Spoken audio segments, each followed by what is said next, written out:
अस्सलामुअलैकुम and a very good morning. Espresso में आपको खुशामदीद कहेंगे। मैं हूं अरमिला हसन और मैं हूं इमरान हसन। इस उम्मीद और दुआ के साथ कि आप बिल्कुल ठीक ठाक हैं। आपकी सुबह का आगाज हमारे साथ हो चुका है, हमारी सुबह का आगाज आपके साथ हो चुका है और आपको साल 2022 में खुश आमदीद कहते हैं। हमारा 2022 का ये पहला शो है और उम्मीद और साथ ओब्वियसली जैसे मैं कहता हूँ कि दुआ कि अल्लाह करे कि 2022 हमारे लिए एक बेहतर साल साबित हो, 2021 से बेहतर साल साबित हो और आपकी जितनी भी पिछली न्यू ईयर रेजोल्यूशंस पेंडिंग है 2019 की, 20 की, 21 की, तो आप 22 में कर पाए मेरी तरह झुके।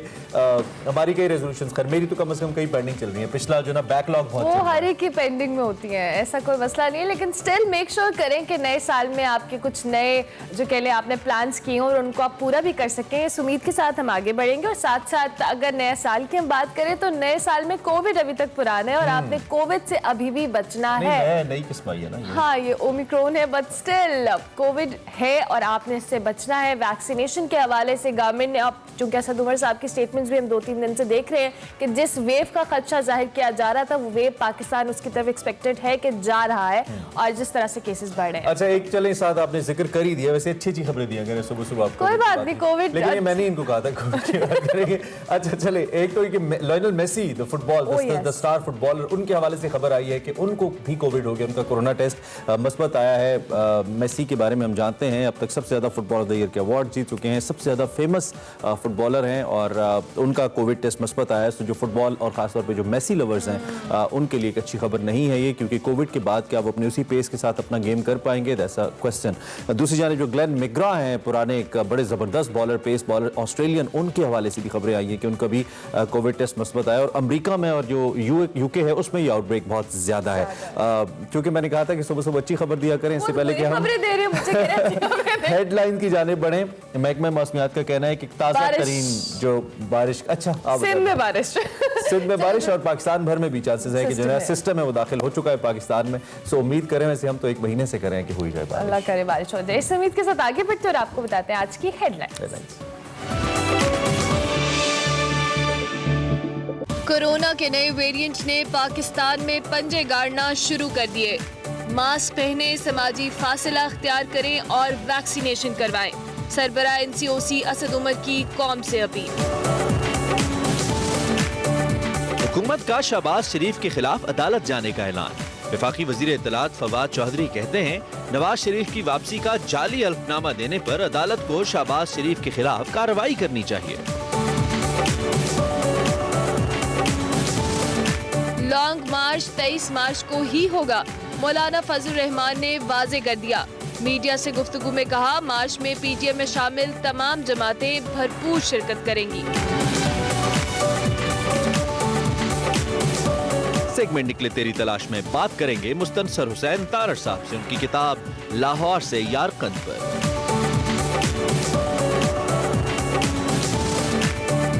फ्रांस का Mumtaz national order of merit award हासिल करने वाली आसिमा अशरफ होंगी एक्सप्रेसो की मेहमान। बालाई इलाकों में सर्दी की हुक्मरानी। महकमा मौसमियात के मुताबिक आज से बारिश बरसाने वाला सिस्टम मुल्क में दाखिल होगा। कराची समेत सिंध भर में बारिश की पेशगोई।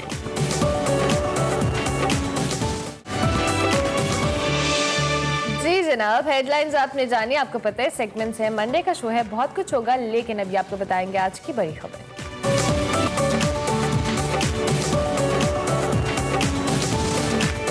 बड़ी खबर में हेल्थ इश्यूज की ही बात कर लेते हैं और खास तौर पे ओमिक्रॉन, जिसके बारे में मुसलसल तस्करा कर रहे हैं। दुनिया भर की तरह पाकिस्तान में भी जो ओमिक्रॉन वेरिएंट है इसने पंजे गाड़ना शुरू कर दिए हैं। लाहौर, कराची, इस्लामाबाद सबसे ज्यादा इससे फिल वक्त मुतासिर नजर आते हैं। सरबराह NCOC असद उमर कहते हैं कि पाकिस्तान में ये जो नई वेव है इसके आसार नुमाया है। कराची में ओमिक्रॉन वेरिएंट के केसेस में इजाफा हो रहा है। सोशल मीडिया पर एक मैसेज में, एक ट्वीट में उन्होंने कहा कि आवाम से अपील करते हैं कि मास्क का इस्तेमाल कोरोना से बचने का बेहतरीन तरीका है, वाहिद रास्ता है, एहतियात करें। 7 करोड़ 15 लाख लोगों की वैक्सीनेशन के हवाले से भी उन्होंने हमें खबर दी कि ये वैक्सीनेशन मुकम्मल हो चुकी है। इस्लामाबाद में 77% अफराद मुकम्मल वैक्सीन शुदा हैं, दैट्स वेरी गुड। उसके अलावा पंजाब भर की अगर बात करें 51%, गिलगित बल्तिस्तान 46%, आज़ाद जम्मू कश्मीर तकरीबन 42%, बलोचिस्तान 45%, KP के 41% और सिंध 37% इस वक्त वैक्सीनेट हो चुका है। कुल आबादी में से 46% को मुकम्मल तौर पर वैक्सीनेशन वो हो चुकी है और 43% ने कम से कम एक डोज जो है वो हासिल कर ली है। दूसरी जानिब पंजाब में हेल्थ कार्ड के हवाले से बात करें तो उसका इजरा तेजी से जारी है, जिसकी फहरिस्त भी जारी कर दी गई है और हेल्थ कार्ड के जरिए मरीज का सालाना 10 लाख तक इलाज फ्री हो सकेगा। इस सारी सूरत हाल पर बात करेंगे। डॉक्टर फैसल सुल्तान हमारे साथ मौजूद है, मुआविन खुसूसी बहसीयत हैं प्राइम मिनिस्टर के। बहुत शुक्रिया डॉक्टर फैसल कि आपने इस इंपॉर्टेंट टॉपिक के ऊपर हमें ज्वाइन किया। वैसे तो सुबह सुबह कोविड के हवाले से पिछले कुछ दिनों में हम थोड़ा खुद भी रिलैक्स थे, लेकिन स्टिल अब जब से ओमिक्रॉन के हवाले से दुनिया भर में एक जो कह ले वो सारा मामला अपसेट हुआ है, मेस क्रिएट हुआ है, पाकिस्तान भी इसमें शामिल है और बार बार हम देख रहे हैं कि गवर्नमेंट तलकीन कर रही है कि इस वेरिएंट से बहुत ज़्यादा जो कह लेंगे लीथल हो सकता है आने वाले वक्त में। ओमिक्रॉन की जो ताज़ा तरीन सूरत हाल है डॉक्टर फैसल, हम ये ज़रूर जानना चाहेंगे कि आप अपडेट करें कि क्या है और जो मुसलसल केसेस में इजाफा हो रहा है इसके हवाले से गवर्नमेंट की क्या स्ट्रैटेजी है। चीज बिल्कुल बता दूं कि कोविड के केसेस में लगातार इजाफा हो रहा है। अगर हम पिछले 3-4 दिन के अदाद शुमार देखें तो जहां हम लगातार पिछले 6 हफ्ते से, आप ये देखिए कि 15 नवंबर से लेकर 4 दिन पहले तक हम लगातार 1% से नीचे पॉजिटिविटी रख रहे थे मुल्क भर में जी। जो एवरेज मुल्क की थी, लेकिन 4 दिनों से उसमें लगातार इजाफा हो रहा है और आज 1.5 है पॉजिटिविटी। अब आप कुछ लोग कहेंगे 1.5 तो ज्यादा नहीं, लेकिन देखने की बात यह कि हम शुरू कहां से हुए थे और हम 1% से नीचे थे, 0.7% के करीब लगभग औसतन चल रही थी। ये बढ़ के 1.5 हो गई है। सो क्लियरली इजाफा हुआ है। इस इजाफे की जो ज्यादा शिद्दत कह लें फिलहाल कराची से दिख रही है, लेकिन ओमिक्रॉन के या ओमिक्रॉन वेरिएंट जो है, जो किस्म है उसकी कोविड की ही, उसके जो केसेस हैं वो हर तरफ दिख रहे हैं और जहां भी टेस्ट किए गए हैं वो नजर आए हैं। तो इसलिए इसमें कोई शक नहीं रह गया कि जो हमारी ये मौजूदा, जिसको हम 5वीं वेव बोलते थे, उसके जो बिगिनिंग है, उसका जो शुरू है वो हमें नजर आना शुरू हो गया। पिछले 4 दिन से ये खासा वाज़ेह ट्रेंड सामने आ रहा है। अब इसके बारे में क्या किया जा सकता है? वैक्सीनेशन तो लग रही है, उसका भी जिक्र कर लेंगे, लेकिन बहुत अहम है कि मास्क का इस्तेमाल अभी ना छोड़ा जाए। हमने बिल्कुल सबने बेहतियाती कर ली है, बद एहतियाती कर ली है और ये खतरनाक साबित हो सकता है। तो डॉक्टर फैसल, हम जो ट्रेंड इस वक्त देख रहे हैं, जिस तरह आप देख रहे हैं, पहले ये कर्व बड़ी मुश्किल से फ्लैट हुआ, एक जो खास तौर पे डेल्टा वेरिएंट के अंदर तो हमें काफ़ी ट्रबल हुआ, लेकिन उसके बाद अभी दोबारा से अगर हम देख रहे हैं कि इसके अंदर सर्च आ रहा है, तो ये ट्रेंड आपको अल्टीमेटली किस जानिब जाता नजर आता है? क्या प्रेडिक्ट क्या कर रही है ये जो इस वक्त जो ट्रेंड है? इसमें एक चीज वाज़ेह है, देखिए हमें थोड़ी सी आसानी इस मामले में ये है कि दीगर ममालिक बहुत सारे जो हैं यूरोप के अंदर, जनूबी अफ्रीका में और मुल्कों में इसकी जो वेव है ये हमसे जरा पहले आई है, तो हम उसको देख के अंदाजा कर सकते हैं कि मामला कहाँ को जाएगा। अभी तक तो ये देखा गया है कि इसके फैलाव में तो डेफिनेटली खासी तेजी है और चंद ममालिक में तो चंद हफ्तों में ये 1% से कम से शुरू होकर पॉजिटिविटी जो है 8-9-10% तक बड़ी जल्दी चली जाती है, हफ्ते 10 दिन के अंदर अंदर। तो मेरा ख्याल ये है कि ये पॉजिटिविटी हमारे यहाँ डेफिनेटली राइज करेगी और केसेस की तादाद जो है, नंबर जो है वो डेफिनेटली राइज करेगा। इसकी शिद्दत कैसी होती है इस मामले में अभी भी कुछ बहस बाकी है और लोग इसमें मुख्तलिफ आरा रखते हैं।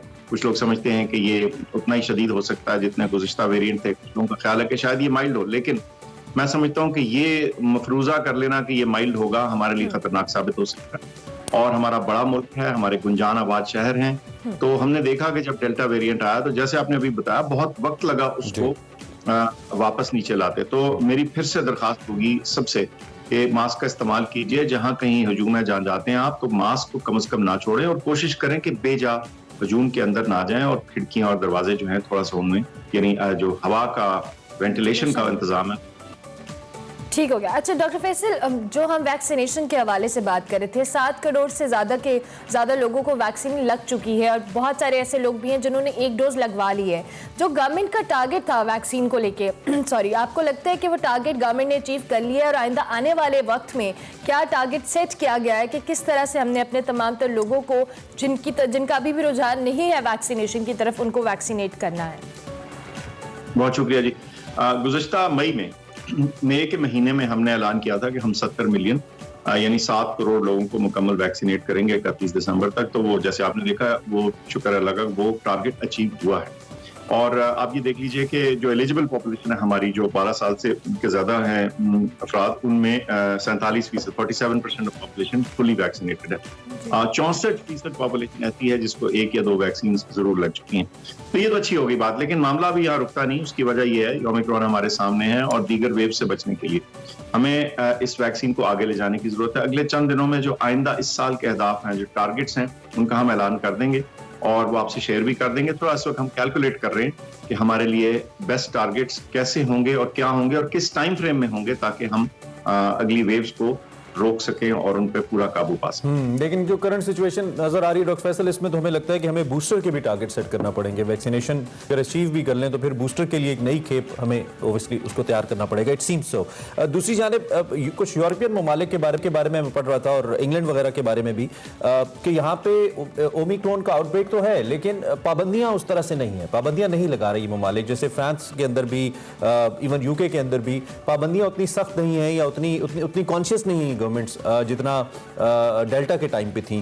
एक तो ये कि इत्तलात आपकी किस हद तक है और इसलिए आप बाकी गवर्नमेंट्स के साथ, WHO के साथ आप कोऑर्डिनेशन में हैं, तो क्या हम ये समझ लें कि अगर इसका खुदा न खास्ता तादाद बढ़ भी जाती है इसके मरीजों की, तो हमें उस हद तक पाबंदियों पे नहीं जाना पड़ेगा जैसे हम पहले गए थे, सीइंग द एक जो ट्रेंड दुनिया के अंदर चल रहा है?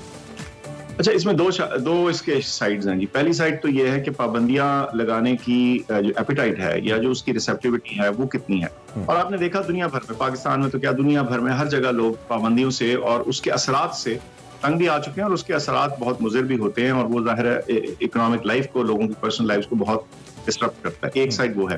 दूसरा ये है कि बहुत सारे ममालिक कुछ इस चीज का भी अंदाजा करने की कोशिश कर रहे हैं और थोड़ा सा इस चीज को, क्या लफ्ज में इस्तेमाल करूं, टाइट्रेट, इसका तायुन करने की कोशिश कर रहे हैं कि कितनी पाबंदी या कितनी रुकावट जो है वो लगाई जाए और जो कि बीमारी के फैलाव को रोक दे लेकिन बाकी निजाम को ना तबाह करे। तो हर कोई इसको एक तरह से वो टाइट रोप वॉक है जिसके ऊपर चल रहे हैं, एक तरफ को भी नहीं जाना और दूसरी तरफ को भी नहीं जाना। और इसकी जो फर्क है पिछली दफा से, वो गालिबन इसी वजह से है कि एक तो बहुत सारी दुनिया वैक्सीनेट हो गई, इसके अदाद शुमार बेहतर हैं, और ओमिक्रॉन के बारे में और उसकी सेवेरिटी को लोग बड़े गौर से देख रहे हैं और देख रहे हैं कि ये हेल्थ सिस्टम्स पे कैसे असरअंदाज होता है।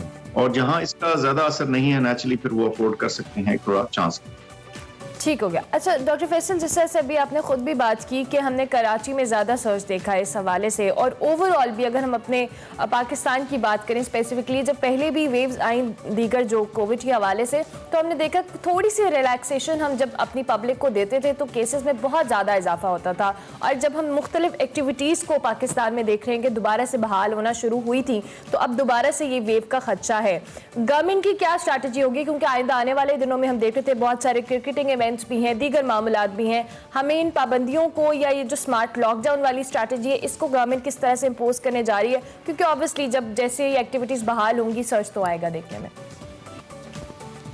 अच्छा, जो जहां तक पाबंदियों का या रिस्ट्रिक्शंस का ताल्लुक है या बीमारी के फैलाव को रोकने की जो तदाबीर है, उनका जो तदारुक है वो किन चीजों से होगा, मास्क का मैंने जिक्र कर दिया, लेकिन जो एडमिनिस्ट्रेटिव चीजें हैं उनमें सबसे अहम मेरे ख्याल से कॉन्टैक्ट ट्रेसिंग है। जहां एक केस डिस्कवर होता है, कम से कम उनके कॉन्टैक्ट जो है उनको ट्रेस किया जाए और उनको रिस्ट्रिक्ट किया जाए कि वो घर से ना निकलेंगे। एक तरह का जिसे कहते हैं ना प्रिवेंटिव मेजर होता है और लगातार इस्तेमाल होता भी रहा, पहले भी, अब भी हो रहा है, लेकिन हम इसको दोबारा से जरा टाइटन करना चाहते हैं। एक बात जहां तक शदीद या ज्यादा बड़ी नेचर की पाबंदियों का ताल्लुक है, हमारी भी कोशिश इस वक्त ये है कि हद्दुल वसा उनको अवॉइड किया जाए, क्योंकि उनका लॉन्ग टर्म सस्टेन करना इतना आसान नहीं है। अब 1.5-2 साल होने को हैं सारी दुनिया में। तो जैसे आपने दुनिया में ट्रेंड देखा है, आपको कुछ मिलता जुलता नजर आएगा, लेकिन ये बता दूं कि हमने हमेशा एक चीज सामने रखी है, वो ये कि बीमारी की फैलाव, उसके साइंसी सारे फैसेट्स, एस्पेक्ट और उसका जो बोझ है हमारे हेल्थ सिस्टम पे, इन 3-4 चीजों को मद्देनजर रखने फैसले किए हैं। तो अगर कभी हमें ज्यादा शदीद फैसले की जरूरत होती है तो वो कभी भी ऑफ द टेबल नहीं। ठीक हो गया। ठीक है। अच्छा, ये तो हो गया कोविड के हवाले से कोई जो आपने हमें डिटेल्स बताई, और डेफिनेटली हम भी गाहे गाहे आगाह करते रहते हैं डॉक्टर फैसल के जितना भी हमारा रोल प्ले हो सके लोगों को बताएं। Getting back to the other topic जो कि हमारा आज का आपके हेल्थ कार्ड के हवाले से है, पाकिस्तान के अवाम के लिए एक बड़ी नई चीज़ है, क्योंकि हमें तो हमेशा से अपने पैसे से इलाज करवाने की आदत है, और वो भी प्राइवेट हॉस्पिटल से, यूजुअली गवर्नमेंट हॉस्पिटल में, पब्लिक हॉस्पिटल में हम नहीं जाते, उमूमी तौर पर प्रैक्टिस ये है। लेकिन इस वक्त हुकूमत एक बहुत बड़ा इनिशिएटिव ले रही है। अगर ओवरऑल हम इस प्रोजेक्ट को स्टडी करें तो ये बहुत ही ज़बरदस्त, बड़ा ही एक सोशल वेलफेयर के लिए बहुत ही कमाल प्रोजेक्ट नजर आता है। लेकिन वंस अगेन पाकिस्तान जैसे ममालिक में ऐसे प्रोजेक्ट जब इम्प्लीमेंटेशन की जानिब जाते हैं तो आवाम तक उतना नहीं पहुंच पाता जितना उनसे कमिट किया जाता है। मैं चाहता हूं आप इस प्रोजेक्ट को लेकर जरा सबसे पहले डिटेल्स हमें बताएं कि आपका हेल्थ कार्ड प्रोजेक्ट है क्या, और आप कैसे मेक श्योर करेंगे कि इसके फवायद आम आदमी तक पहुंचे, आवाम तक पहुंचे। हो चुकी है जी। ये वाकई एक साइलेंट सा, एक खामोश सा रेवोल्यूशन है जो बर्पा हो रहा है, और इंशाल्लाह आप देखेंगे इसके बेहतर अच्छे असर। ये क्या है? पहले तो ये है कि तमाम गवर्नमेंट्स जो हैं, और पाकिस्तान के अंदर भी सूबाई फेडरल गवर्नमेंट कोशिश करती है कि पब्लिक हॉस्पिटल्स जो हैं उनको बेहतर किया जाए, उनके अंदर लोग जाएं और अपना इलाज करवाएं। लेकिन पब्लिक सेक्टर हॉस्पिटल्स की तादाद इतनी नहीं कि वो मुकम्मल सारी पॉपुलेशन को कवर कर सकें। इन अदर वर्ड्स, एक सर्टन तादाद, एक सर्टन प्रोपोर्शन जो है हमारे अवाम की, वो बहालत मजबूरी पब्लिक सेक्टर हॉस्पिटल में चले जाते हैं। लेकिन बहुत से लोग जो अफोर्ड कर सकते हैं या जो नहीं भी कर सकते, वो मजबूर होकर प्राइवेट सेक्टर हॉस्पिटल्स में, छोटे या बड़ों में जाते हैं, और उनको फिर जो लेवल ऑफ केयर में बड़ा वेरिएबल होता है। इवन हमारे पब्लिक सेक्टर के अंदर जो क्वालिटी ऑफ केयर है उसमें भी खासी वेरिएशन मौजूद है। अच्छा, इसको सॉर्ट करने के लिए पहली चीज तो ये देखी गई कि पहले जो एक सर्टेन गुर्बत के लेवल से नीचे के लोग थे उनके लिए ये कार्ड लॉन्च किया गया। ठीक है। लेकिन केपीके में उन्होंने कहा कि इसका जो बोझ है बीमारी का, खास तौर पे इन पेशेंट इलनेस का, सर्जिकल प्रोसीजर्स का, इस तरह की दीगर शदीद बीमारियों का, वो मुतवस्सित आपको, मिडिल क्लास को भी काफी असरअंदाज होता है, बल्कि मिडिल क्लास के अपर हिस्सों को भी कई दफा जो है अपने ऊपर प्रेशर नजर आता है इस तरह के अनएक्सपेक्टेड मेडिकल एक्सपेंसेस की वजह से। अब ऐसे इखराजात को रोकने में हेल्प करने के लिए फिर ये फैसला उन्होंने किया कि वो सारी पॉपुलेशन को कवर करें। जब उनके हमने अदाद शुमार देखे तो हम भी कॉन्फिडेंट हुए और हमने सोचा कि ये इसको एक्सपैंड किया जा सकता है। तो पंजाब ने भी ये फैसला लिया, और फेडरल टेरिटरीज में इस्लामाबाद, जीबी, जेके, इन तमाम जगहों में ये अब यूनिवर्सल हो गया। यूनिवर्सल से मुराद ये कि वो तमाम अशखास जो हैं जो इन सूबों का मुश्किल पता रखते हैं वो इसमें इस केयर में एलिजिबल होंगे। अच्छा, वो क्या होगा? जो पैनल पे आए हुए अस्पताल हैं, चाहे वो सरकारी हैं या प्राइवेट हैं, उसके अंदर उन तमाम चीजों के लिए जो लिस्ट में मौजूद हैं जिनके लिए कवर मिलेगा up to maximum of 10 lakh per year पर फैमिली। तो ये एलिजिबिलिटी शुरू हो जाएगी, और इसमें मैं समझता हूँ कि इसको मैनेज करना, इसके अदाद शुमार देखना, इसमें क्वालिटी ऑफ केयर को देखना, खुदा न खास्ता फ्रॉड के ऊपर नजर रखनी, ये तमाम चीजें जो हैं ना सिर्फ के जो स्टेट लाइफ हमारा पार्टनर है इसमें वो देखेंगे, बल्कि हम भी उसके ऊपर नजर रखेंगे, और बड़ी सख्त इंतजामी और लीगल कार्रवाई की जाएगी अगर खुदा न खास्ता हमें ये लगा कि इसका नाजायज इस्तेमाल हो रहा है। लेकिन साथ साथ मैं बताता चलूं कि एक थोड़ा सा परसेंटेज आपको मार्जिन रखना होता है इसमें एरर का, और थोड़ी बहुत जिसे कहते हैं फ्रॉड तो नहीं कहूंगा, लेकिन कभी कभार आपको कुछ ओवर चार्जिंग दिखती है, फिर उसके ऊपर एक्शन। ठीक है। अच्छा डॉक्टर फैसल, जिस तरह से आपने गवर्नमेंट हॉस्पिटल्स के और प्राइवेट हॉस्पिटल्स ऑन बोर्ड हैं इस हेल्थ कार्ड के जरिए, लेकिन ज़्यादातर जो लोगों का कंसर्न होता है जब हम प्राइवेट हॉस्पिटल्स की बात करते हैं, क्योंकि ऑब्वियसली वो गवर्नमेंट्स के अंडर उस तरह से नहीं आते और वो अपने इंडिपेंडेंट तौर पर भी काम कर रहे होते हैं, पर जब मामला एक्सपेंसेस का आता है तो हमेशा कुछ ना कुछ ऐसा मामला होता है कि ओवर चार्जिंग की जाती है या दीगर मामला होते हैं। तो इस पर गवर्नमेंट जो प्राइवेट हॉस्पिटल्स में स्पेसिफिकली बात करी हो, किस तरह से चेक एंड बैलेंस होगा, किस तरह से स्टैटिस्टिक्स को मेंटेन रखा जाएगा, और मॉनिटरिंग के हवाले से, क्योंकि सरकारी अस्पतालों में तो हो सकती है, लेकिन जो प्राइवेट हॉस्पिटल्स है उनके लिए क्या मैकेनिज्म होगा गवर्नमेंट की जानिब से कि उन पर भी मॉनिटर किया जा सके? बहुत सिंपल। पहले तो इसमें इसके कॉन्सेप्ट की थोड़ी सी वजाहत कर दूं, शायद वो क्लियर नहीं। देखिए, हर कंडीशन के लिए उसका जो पेमेंट है वो फिक्स कर दी गई है। वो ये नहीं है कि हर अस्पताल अपनी मर्जी से चार्ज कर सकता है। अगर वो सेहत कार्ड के प्रोग्राम में हिस्सा ले रहा है तो उसके जो चार्जेस हैं वो पहले से तयन शुदा हैं, इसलिए ये नहीं हो सकता कि वो ज्यादा और जो पेशेंट है जिसके बिहाफ पे ये पेमेंट की जाएगी सरकार की तरफ से, उसको भी एक मैसेज जाएगा बताने के लिए कि आप फलानी जगह दाखिल हुए थे, आप यहाँ दाखिल रहे और आपके बिहाफ पे गवर्नमेंट ने इतने पैसे इस अस्पताल को दिए हैं।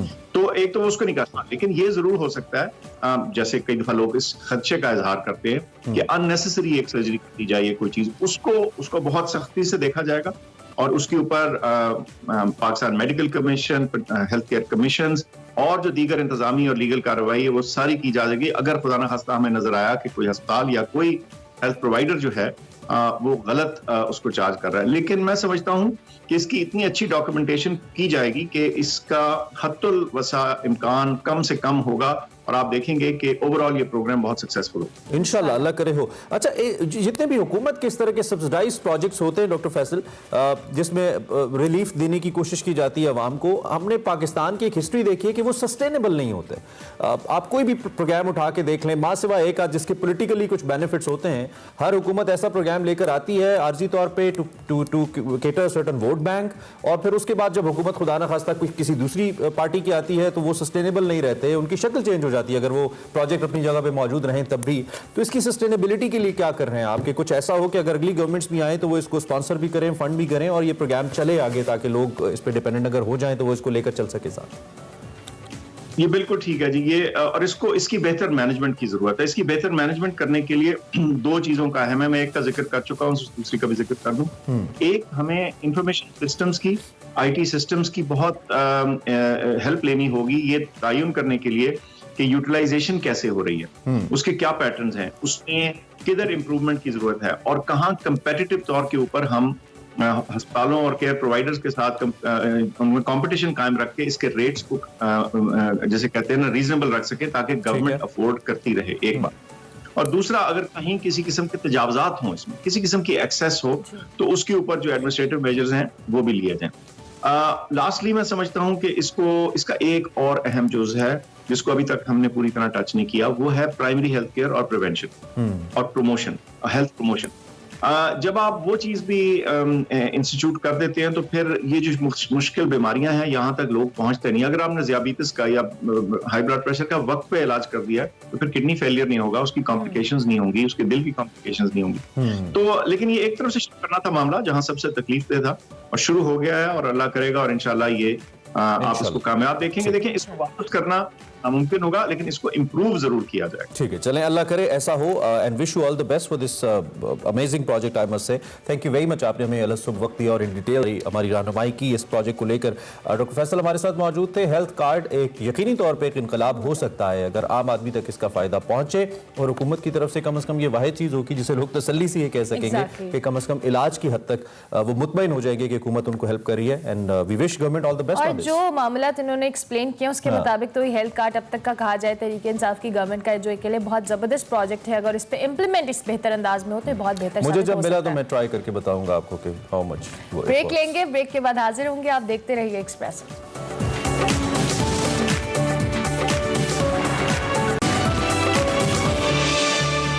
Welcome back to Expresso. आगे कुछ बढ़ते हुए सिंध बल्दियाती तरमीमी बिल की बात करते हैं, जिस पर सिंध सरकार और ओपोजिशन जमातों में इस वक्त भी बयानबाजी का सिलसिला जारी है और जमात इस्लामी का धरना चौथे रोज में दाखिल हो चुका है। मगर इस तरमीमी बिल में तमाम जमातों ने ऑल पार्टीज कॉन्फ्रेंस में इस बात का इरादा किया था कि वो धरना देंगे, मगर धरना सिर्फ जमात इस्लामी ने दिया हुआ है, बाकी किसी ने नहीं दिया। दीगर जमातें इस पर संजीदा नहीं दिखाई दे रही हैं। दूसरी जानिब गुज़िश्ता रोज़ वफाकी वज़ीर बराए मनसूबाबंदी और तरक्की असद उमर, जो कि बड़े एग्रेसिव नजर आते हैं कराची के मामलात पे, उन्होंने सिंध बल्दियाती तरमीमी बिल को एक बार फिर मुस्तरद करते हुए इसके खिलाफ अदालत जाने का ऐलान कर दिया। इसके साथ साथ असद उमर ने यह भी कहा कि जो सिंध बल्दियाती बिल है इसके खिलाफ पूरी ओपोजिशन का इत्तफाक है, ये सिंध दुश्मन और मुल्क दुश्मन कानून है। सिंध का पुराना बल्दियाती कानून आइनी शर्त पर पूरा नहीं उतरता था और वो भी हमारे ख्याल में गैर आइनी ही था। बल्दियाती बिल में अब जो तरामीम की गई हैं वो मकामी हुकूमतों के पास इख्तियारात को ख़त्म कर देंगी। असद उमर ने मजीद कहा कि आइन में ऐसे बल्दियाती निज़ाम का पाबंद बनाया गया है जिसमें मकामी हुकूमत को सियासी, माली और इंतज़ामी खुद मुख्तारी हासिल हो। याद रहे कि तरमीम शुदा जो लोकल गवर्नमेंट बिल सिंध की जिसकी हम बात करें, उस सिंध असम्बली ने 26 नवंबर को 2021 को अपोजिशन जमातों के शदीद एहतजाज और कार्रवाई के बायकॉट के बावजूद उसको मंजूर कर लिया था। अपोजिशन जमातों का ये कानून पर यह एतराज़ है कि नई कानून साजी के तहत जो मुंतखब नुमाइंदे हैं उनके इख्तियारात में मजीद कमी कर दी जाएगी। दूसरी जानिब PDM के हवाले से बताएं तो PDM के सरबराह मौलाना फजल रहमान ने कहा कि पूरी कौम 23 मार्च को महंगाई के खिलाफ इस्लामाबाद की तरफ मार्च करेगी। मौजूदा नाअहल हुकूमत की वजह से हर पाकिस्तानी परेशान है। साथ साथ मौलाना फजल रहमान ने वाज़ेह तौर पर कहा कि हमारा मुतालबा आम इंतखाबात के इनेकाद का है। इसी सारी सूरत हाल पर भी हम बात करेंगे। हमारे साथ हमारे गेस्ट भी मौजूद हैं। बिल्कुल, ब्रिगेडियर रिटायर्ड हारिस नवाज साहब मौजूद है। और उससे पहले एक जुमला पूछ रहा था कि क्या इस सारे का पेट्रोल मौलाना देंगे जो 23 तारीख को होगा? ये इतना महंगा पेट्रोल है, कैसे होगा मार्च? खैर ब्रिग साहब, thank you very much. Good morning, कैसे हैं आप? ठीक ठाक हैं? जी बिल्कुल, बहुत शुक्रिया। Good morning, thank you very much for joining अस। सबसे पहले तो आप हमें अपने कराची और सिंध के बारे में, ये जो इस वक्त बड़ी कॉन्स्पिरेसी कहूँ, क्या कहूँ, फसाद कहूँ, जो चल रहा है, इसके बारे में जरा इज़हार ख्याल करें। एक तरफ अपोजिशन जमातें हैं, एक तरफ हुकूमत है, लेकिन हुकूमत बिल्कुल ऐसे ही सिंध हुकूमत बज़िद है और किए जा रही है जैसे विफाक में हुकूमत कानून कवानीन को बना देती है। तो इस वक्त ऐसा लगता है जो इंतजामी ढांचा है वो बड़ा एक वल्नरेबल किसी शक्ल उसकी नजर आती है, खास तौर पे कानूनी लिहाज से अगर देखें। आप कैसे देख रहे हैं? देखें, ये एक बहुत ही अनफॉर्चुनेट और ये एक बिल है जिसमें तमाम power, basic purpose local bodies का ये डेवोल्यूशन पावर के पावर को ग्रास रूट लेवल तक डिस्ट्रीब्यूट करें ताकि वो अपने मसले अपनी तहसील में, अपनी यूनियन काउंसिल में हल कर सकें। जब आप उनसे तमाम पावर ले लेंगे, ना उनके पास अकाउंट्स, ना उनके पास हेल्थ, ना उनके पास एजुकेशन, ना उनके पास ट्रांसपोर्ट, सिर्फ अगर उन्हें झाड़ू लेके गलियों की सफाई करनी है तो there is no purpose. Problem ये है कि MNA MPs जो हैं वो अपनी पावर्स नहीं देना चाहते क्योंकि उसमें सारी पावर जो है वो लोकल बॉडीज के मेयर और डिस्ट्रिक्ट नाजिम के पास आ जाती हैं। और उसमें वैसे भी देखें, जो कानून साज असेंबली होती है उसका काम होता है कानून पास करना, लेजिस्लेशन करना। जो भी MP अवाम अपने नुमाइंदे चुनते हैं वो कानून साजी ऐसे करते हैं जो अपने अवाम के लिए, फलाह के लिए, बहबूद के लिए और उनके आइंदा के लिए, तालीम के लिए, सेहत के लिए अच्छे कानून साजी की जाए। वो तो ये करते नहीं है। दे आर ओनली इंटरेस्टेड कि इनको फंड मिले, वो पैसे एम्बेजल करें और उसको ये अपने लिए इस्तेमाल करें। क्योंकि इलेक्शन में वो 10-10 करोड़ रुपया, 5-5 करोड़ रुपया लगा के MP MNA बनते हैं and they need money back. उसके लाने के लिए उनके भाई ये वायदा है। इसी जनरल मुशर्रफ के दौर में जब ये लोकल बॉडी सिस्टम बनाया गया था तो जो MNA MP थे तमाम, मुझे अच्छी तरह याद है, सब ने छोड़ के इलेक्शन मेयर के और डिस्ट्रिक्ट नाजिम के लड़े और वहां आके वो बैठ गए। तो आई थिंक ये एक सोच बदलनी चाहिए क्योंकि अगर आपने डेवोल्यूशन ऑफ पावर करनी है तो फिर it must go trickle down to the right person. इसलिए कि तहसील में जो तहसील नाज़िम होगा उसको पता है कि मेरी तहसील के क्या मसाइल है, कहाँ पर मैंने काम करना है, मैंने किसको करना है, फिर लोगों को जो अपनी तहसील के लोगों को जवाब दिया है, सब जानते हैं उसको। इसलिए वो वहाँ पर कुछ हरकत ऐसी नहीं कर सकता जिससे पैसे भी खा ले और काम भी ना हो, लोग उसको नेक्स्ट टाइम उसको सिलेक्ट नहीं करेंगे। तो ये प्रॉब्लम है। जब तक उनको पावर नहीं देंगे तो सारा बुरा नाम जो होगा वो आएगा इनके ऊपर, तहसील नाज़िम मेयर के ऊपर, और उसका पैसा होगा हुकूमत के पास। तो इसका क्या फायदा? इसलिए आई थिंक ये वसीत और सूबे के मफाद में इनको फैसला करना चाहिए। कुछ चीज़ों को जरूर चेंज करें ताकि वो आइंदा के लिए बेहतर काम हो सके। ठीक हो गया। अच्छा ब्रिगेडियर साहब, एक तरफ तो पीपल्स पार्टी कह रही है कि बल्दियाती निज़ाम 2013 वाला है, ऑपोजिशन की मुशावरत से इसमें चंद तरमीम की गई हैं, और साथ साथ अगर बात करें तो वो कहते हैं ऑपोजिशन जो है गलत फहमियां, लसानियत फैलाने की कोशिश कर रही है। सईद गनी भी बार बार पेशकश कर रहे हैं कि हमारे साथ बैठें, तजावीज़ लाएं, हम मजीद तरमीम के लिए तैयार हैं। क्या वजह है कि दोनों एक टेबल पर आकर ऑपोजिशन और गवर्नमेंट इस हवाले से बात करने के लिए तैयार नहीं है? देखें, एक ये भी गलत बात है। प्रॉब्लम ये है कि एक जमहूरियत में एक हुकूमत होती है, एक ऑपोजिशन होती है। हुकूमत होती है वो निज़ाम चलाती है और जो ऑपोजिशन है वो उसको क्रिटिक करती है, उसके ऊपर एनालिसिस करती है, उनके ऊपर तनकीद करके बताते हैं कि कहाँ कहाँ गलतियाँ हैं। सो जब तक आप असम्बली में नहीं बैठेंगे, ये जो धरना दिया हुआ है, बजाय इसके कि सारी ऑपोजिशन इकट्ठी हो, असम्बली में जाए, अपने वहाँ जो जो सिफारिशात हैं वो पेश करें कि जी ये सेक्शन में चेंजेस होनी चाहिए। आप चेंजेस बना करें और फिर एतराज़ करते रहें, ये भी गलत बात है। सो जमहूरियत को जमहूरी तरीके से चलाया जाए, ना कि इसको डिक्टेटरशिप से चलाया जाए। यही हमारे पॉलिटिक्स में ओवरऑल भी है कि ये डायनेस्टिक पॉलिटिक्स है। अगर बाप है, दादा है, उसका बेटा है, इन्होंने सियासत में आना है, तो क्या ये जमहूरियत है? क्या बराक ओबामा या आप ट्रंप और बाइडन, क्या इनके बच्चे, इनके पेरेंट्स, क्या ये भी इस पॉलिटिक्स में नहीं थे? सो जमहूरियत का मकसद क्या है? फिर तो आपने ये कहाँ का राइट है कि आपकी बेटा या बेटी जो अब जी उसने सियासत में आके प्राइम मिनिस्टर पाकिस्तान बनना है? बिल्कुल। एक जानिब तो पीपल्स पार्टी का दावा समहाउ एक लगता है कि एक पॉजिटिव अप्रोच है कि जी चले आप डेवोल्यूशन और पावर करें, लेकिन जो उसका स्ट्रक्चर है आप कह रहे हैं, जो उसकी शक्ल है वो ऐसी नहीं है। तो एक जानिब तो पीपल्स पार्टी मैंडेट का दावा करती है कि जी हमारे पास सिंध के अंदर मैंडेट है, हमारा ग्रॉस रूट एक स्ट्रक्चर है, लोग हमें सिंध के अंदर पीपल्स पार्टी के अलावा किसी को वोट नहीं देते हैं।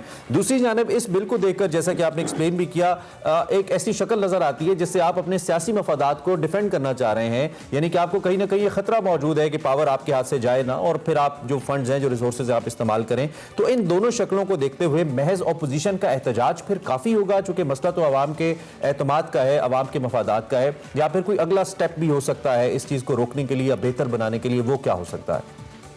देखें, वो स्टेप तो यही है कि आप एज ए होल ऑपोजिशन, या तो आपने एहतजाज भी करना है, समझने क्या भी, तो तमाम ऑपोजिशन जिसमें GDA भी है, MQM भी है, PTI भी है, जमात इस्लामी भी है, फिर तो ठीक है। एक खाली जमात इस्लामी के बैठने से क्या फर्क? इन सब की आपस में नहीं बनती भाई साहब, they are not on the same page. अपने सबके पर्सनल मफादात हैं, पार्टी मफादात हैं, वो उसको एजेंडे को लेके चलते हैं, जिससे ओवरऑल सिंध की आवाम को फर्क पड़ा। देखें, तकरीबन 13 साल से सिंध में पीपल्स पार्टी की हुकूमत है। पीपल्स पार्टी कैन नॉट से कि हमने ये 10 प्रोजेक्ट किए हैं 10-13 साल में जो आवाम के लिए किया और कराची के आवाम के लिए किया। खास तौर पे कराची के आवाम इशू, बेसिकली जो झगड़ा है वो सिर्फ कराची का है। कराची में 13 साल से कोई डेवलपमेंट नहीं हुई है। PTA के 14 MNAs हैं और उसके बाद कितने उनके मेरे 20-25 MPs भी हैं। वहाँ उनकी कॉन्स्टिट्यूंसी में कोई काम नहीं हो, फंड नहीं दिया जाता, इसलिए कि वहां पर MQM को भी फायदा होगा, पीपल्स पार्टी को होगा, PTI को होगा, वो अपनी इस रसाकशी में लगे हुए। लेकिन कराची के अवाम लिटरली इतना सफर कर रहे हैं कि आप इमेजिन कर सकते हैं। मौसम देख लें, बरसात के मौसम में देखें कितने जल्दी बारिश होता है, सिर्फ फ्लड आ गया। तो दीज आर द इश्यूज जो अवाम की फलाह के लिए करना। ऐसी जमहूरियत से तो यकीन करें कि जो जल मुशर्रफ का दौर था, कराची के अवाम से पूछें, या जल अयूब के दौर में जो डैम बने हैं और उस वक्त पाकिस्तान की कितनी तरक्की थी, यहाँ तक तरक्की थी यानी कि अभी तक कराची की आवाम सफर कर रही है। ब्रिगेडियर साहब, आखिर में PGM के हवाले से मैं जरूर सवाल करना चाहूंगी, चूंकि अभी आप पहले भी बात कर रहे थे कि ऑपोजिशन ये आपस में इत्तेहाद नहीं है। मौलाना फजल रहमान कह रहे हैं कि वो 23 मार्च को इस्लामाबाद की तरफ मार्च करेंगे। आपको लगता है कि नए साल में PGM को मार्च रास आएगा और ये जो सारे मामलात हैं, प्रेस कॉन्फ्रेंसेज, मीटिंग्स, आपस में हम साथ हैं हम साथ नहीं है, जो मामलात ये खत्म हो पाएंगे? देखें, PDM is a dead horse. Let me tell you very clearly. I understand all dynamics of politics. बात यह है कि PDM के पास कौन सा ऐसा इशू है, सवाए इन्होंने फौज को गालियां दी, इमरान खान को गालियां दी, इन्होंने दुश्मन जो एक नैरेटिव था तकरीबन इनएडवर्टेंटली उसको ये लेके चले, जिसको अवाम ने मुस्तरद कर दिया। अब इस वक्त PDM के पास कौन सा इशू है, मुझे बताइए। अगला साल वैसे ही इलेक्शन का, ये साल इलेक्शन का तकरीबन एंड में या नेक्स्ट इलेक्शन हो जाने हैं। आप अपने मैनिफेस्टो लेकर आए, आप अवाम को बताएं कि आपके पास क्या सोल्यूशन है। अगर अवाम यहाँ महंगाई हुई है, इस महंगाई को कम करने के लिए मौलाना फजल रहमान से एक क्वेश्चन करें कि आपके पास क्या हाल है, कैसे महंगाई कम करेंगे। ओवरऑल दुनिया में इन्फ्लेशन हो चुकी है, वहां पर पेट्रोल की देखें डबल कीमत हो गई है। उसके बाद जो एडिबल ऑयल है, जो आप खुदनी तेल है, उसकी डबल से ज्यादा कीमत हो गई। ठीक है, ठीक है सर, थैंक 2-3 जो चीजें पेट्रोल सब इसलिए जी जी जी चले sir, thank you very much जी। आप मौजूद थे, अपना एनालिसिस हमारे सामने रख रहे थे। कल तो वैसे मौलाना साहब ने इस्तीफों की भी बहुत हामी थे वो। कल उन्होंने कह दिया कि इस्तीफे से बेहतर है कि हम अपनी पार्लियामेंट की जो ताकत है इसको हम इस्तेमाल करते हुए हुकूमत को टफ टाइम दें और हटाएं और इलेक्शंस हासिल करें। कल तो उससे भी वो पीछे हट गए। ये मौलाना की 2022 की राइट टर्म बाय ब्रिगेडियर साहब, रेजोल्यूशन है मौलाना साहब की कि वो इस्तीफे, न्यू ईयर रेजोल्यूशन। ब्रेक लीजिए, आते हैं।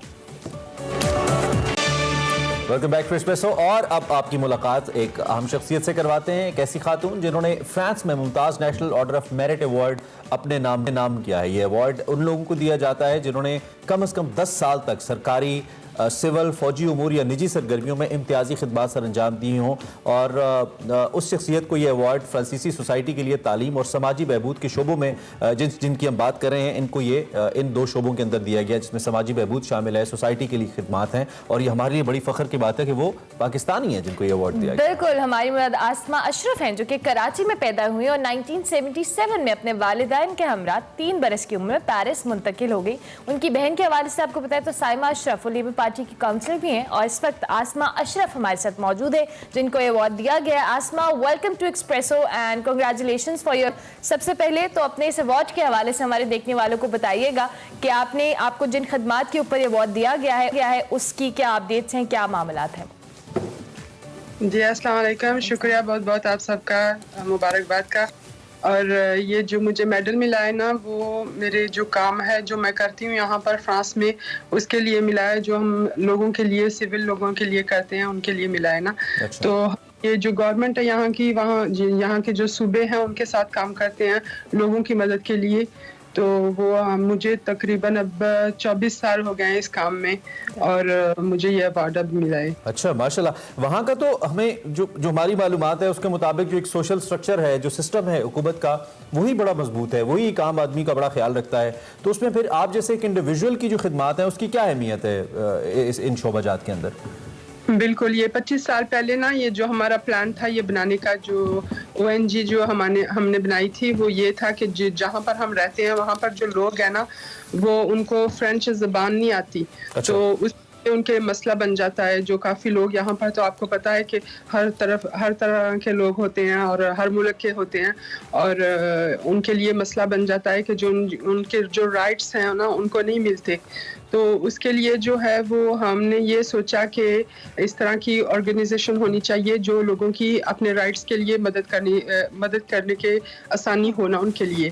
तो हम जो हैं औरतें थीं काफ़ी सारी, तकरीबन 14 औरतें थीं जो रल मिलके हमने ना इकट्ठे जो है ये बनाई, और लोगों की, ये गवर्नमेंट के जो सूबे हैं उनके साथ ताल्लुकात रख के और उनके राइट्स के लिए हमने जो भी किया, उनकी मदद की। जो पेपर वर्क्स होता है, जो कंप्यूटर का होता है, जो भी होता है ना, तो उनके लिए हमने काफ़ी आसानी की। और जब हमने शुरू किया था तो ये था कि हमने सिर्फ राइट्स के बारे में जो किया था, लेकिन जैसे जैसे काम में बढ़ते गए से पता चला कि स्कूल के साथ भी मसला है, हेल्थ के साथ भी मसला है, और ये हमने जो फिर काफ़ी सारे प्रोजेक्ट इस तरह के तैयार किए। मैं इसी जानिब आ रहा था कि बुनियादी ऐसे कौन से मसाइल आपने देखे, क्योंकि हम तो पाकिस्तानी सोसाइटी को कंपेयर करते हैं, we have a lot of problems.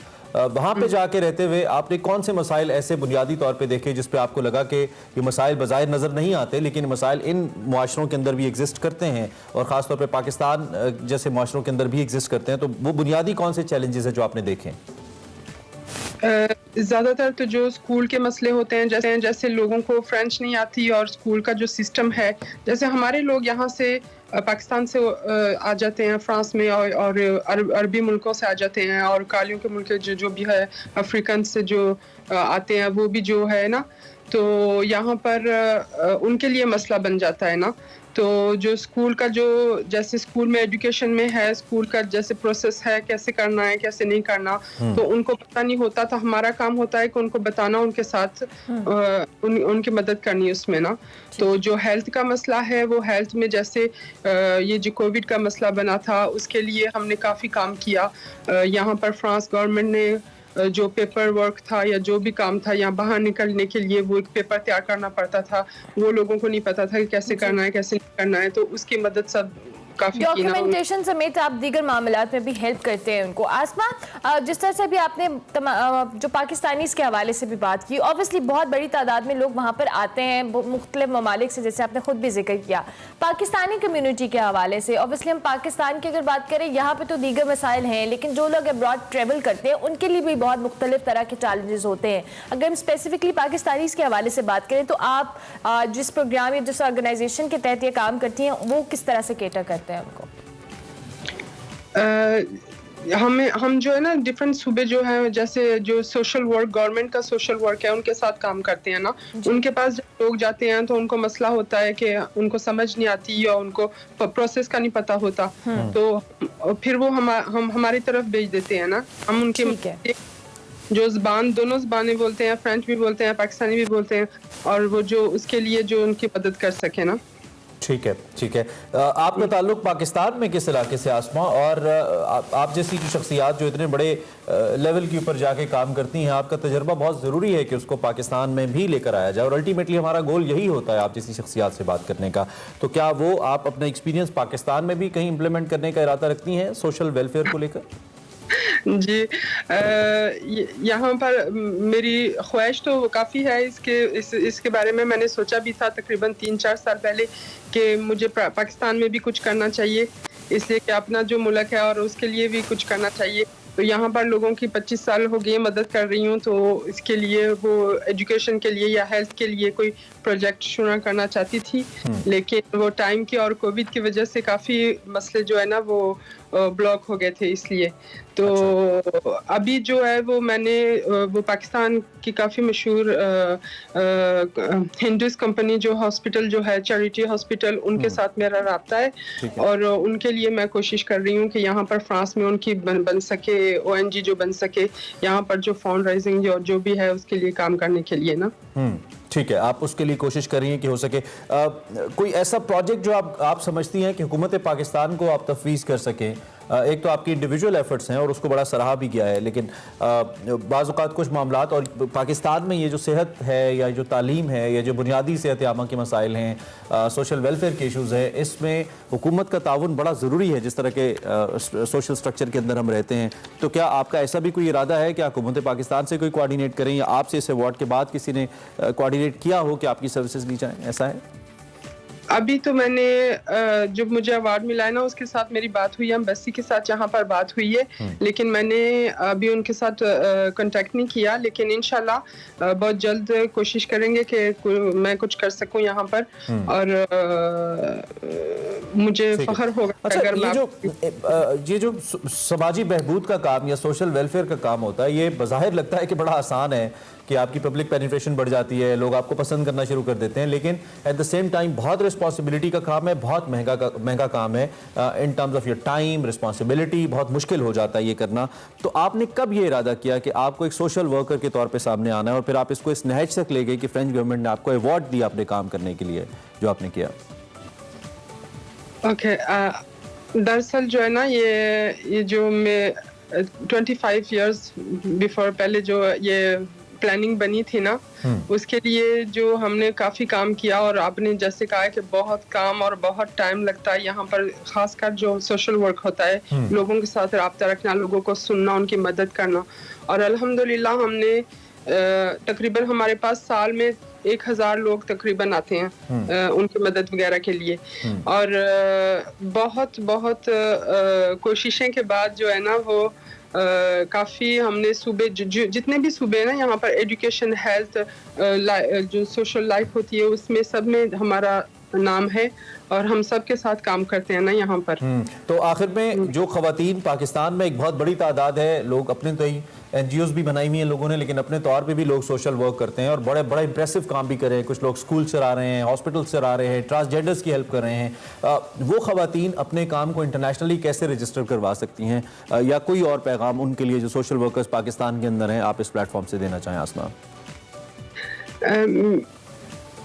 कैसे कर सकती हैं, तो मेरा ख्याल कुछ करना पड़ेगा, इसलिए कि मैं भी जो है ना वो इतना पाकिस्तान के साथ इतना राब्ता है जैसे टेली कम्युनिकेशन में बारे में या और भी नहीं था, तो इसलिए इसको वैल्यू नहीं दे सके इस काम को ना जो हम यहाँ पर कर रहे हैं। तो मेरे ख्याल से जो बहुत काम होता है, बहुत औरतें जो हैं इन्वॉल्व हैं इसमें और हिम्मत से कर रही हैं और बहुत कुछ चेंज कर रही हैं, तो उसके लिए जो है वो उनको वेल डन। और आपका राब्ता हमने करा दिया पाकिस्तान से, अब पाकिस्तान आपको जानता है इस प्लेटफॉर्म के जरिए। वी होप कि मुस्तकबिल में आप अपनी सर्विसेज और जो भी आप हेल्प आउट कर सकती हैं पाकिस्तानी कम्युनिटी को इसमें, वो भी हम देखेंगे। लेकिन बहरहाल आपने बहुत बड़ी आपकी अचीवमेंट है और उसको हम सराहते हैं और उसके लिए आपका शुक्रिया भी अदा करते हैं कि आप हमारे साथ मौजूद रहें। Best of luck as well for your future. Asma Ashraf हमारे साथ मौजूद थी, national order of merit award इन्होंने अपने नाम किया फ्रांस के अंदर। अभी उनसे हम बात कर रहे थे, ब्रेक लेंगे, ब्रेक के बाद हाजिर होंगे। आप देखते रहिए एक्सप्रेसो।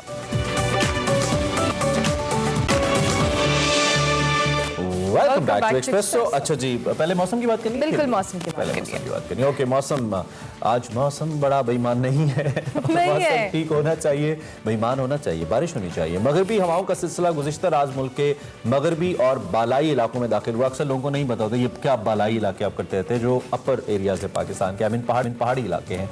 आज से बलूचिस्तान और सिंध समेत जो मुख्तलिफ इलाके हैं, यहाँ पे कहा यह जा रहा है, प्रेडिक्शन ये है कि हवाओं के साथ बारिश होगी और पहाड़ों पर बर्फबारी की भी पेशगोई है और कहीं पे मूसलाधार बारिश और कहीं पे रिमझिम होगी। शहर कायद में भी तेज बारिश की पेशगोई की गई है, जिससे कराची वाले जो केले सर्द मौसम से उठा सकेंगे। इस पर हम बात करेंगे, हमारे साथ सरदार सरफराज अहमद मौजूद है, उनसे हम बात करते हैं। बहुत शुक्रिया सरदार साहब कि आपने इस मौसम के हवाले से ज्वाइन किया। मौसम की सूरत हाल के हवाले से अपडेट्स दीजिएगा। शहर कायद की तो हमने बात की कि पेशगोई है बारिश के हवाले से, ओवरऑल मुल्क भर में मौसम कैसा रहने वाला है? जी बहुत शुक्रिया जी। ये जो सिलसिला मगरबी हवाओं का नया दाखिल होगा आज शाम या रात से बलूचिस्तान के जो मगरबी बलूचिस्तान के एरियाज़ हैं, जैसे मगरान डिस्ट्रिक्ट, ऊपर केश डिस्ट्रिक्ट और उससे ऊपर चागी डिस्ट्रिक्ट और फिर कोयटा, अवारान, इन सब एरियाज़ में आज शाम से मुतवक्की है बारिश का सिलसिला शुरू होने का और ख़ासी तेज़ बारिश का भी इम्कान है, ख़ासकर बलूचिस्तान के जो ईस्टर्न और सदर्न डिस्ट्रिक्ट्स हैं। अच्छा, उसमें केच डिस्ट्रिक्ट, मकरान और फिर इधर लसबेला और खुजदार में आ जाता है लसबेला, तो इन सब एरियाज़ में और फिर सिब्बी, कोलू, जोब, नसीराबाद, इन एरियाज़ में तेज़ बारिश का स्पेल भी मुतवक्की है कि जो कीर्थर रेंज है उसके साथ फिर होता हुआ ये कल शाम से या कल रात से सिंध में दाखिल कल से होगा, कल शाम से तो दादू डिस्ट्रिक्ट और ऊपर सखर, लाड़काना, जैकोबाद, शिकारपुर और फिर कराची समेत सभी तकरीबन तमाम सिंध के तमाम अजला में बारिश होगी, अच्छी तेज़ बारिश होगी बाजुकात। और ये सिलसिला फैलते फैलते फिर सदर्न पंजाब, फिर सेंट्रल नॉर्थ पंजाब और होते होते पूरे केपी, यानी पूरे मुल्क को तकरीबन आप कह लें कि 99% ऑफ द कंट्री जो है वो इसकी लपेट में आएगा इन हवाओं की और अच्छा तेज़ बारिश का स्पेल मुतवक्की है। 8-9 जनवरी तक जा सकता है ऊपर नॉर्थ में ये सिलसिला, लेकिन सिंध में 7 तक है ये। तो स्टार्ट तो बलूचिस्तान से होगा, फिर सेंट्रल पंजाब तक आते आते और फर्दर नॉर्थ तक जाते जाते इसकी जो स्ट्रेंथ है वो उतनी रहेगी, उतना तगड़ा रहेगा ये सिलसिला या वीक हो जाएगा सिस्टम?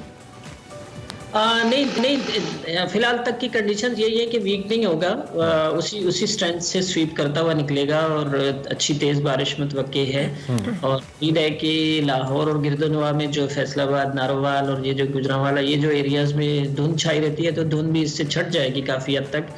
और ये सिलसिला मैंने जैसे आपको बताया कि 9 जनवरी की दोपहर, सुबह या दोपहर तक रहेगा। ठीक हो गया, ठीक है। बहुत शुक्रिया सरदार सरफराज साहब के आपने के हवाले से अच्छी खबर दी हमें। हाँ, अच्छी खबर दी, शहर कायद वालों को भी अच्छी खबर मिली। चलिए जनाब, ब्रेक से पहले जाते एक्सप्रेसो में आपको एक बार फिर से खुशामदीद। आज इस साल का पहला निकले तेरी तलाश में सेगमेंट देखते हैं। लाहौर से यारकन किताब का सिलसिला है और आपको बता रहे हैं हम कुछ चीन वगैरह के हवाले से। खैर देखते हैं आज के इस सिलसिले में क्या है हमारे लिए, देखते हैं।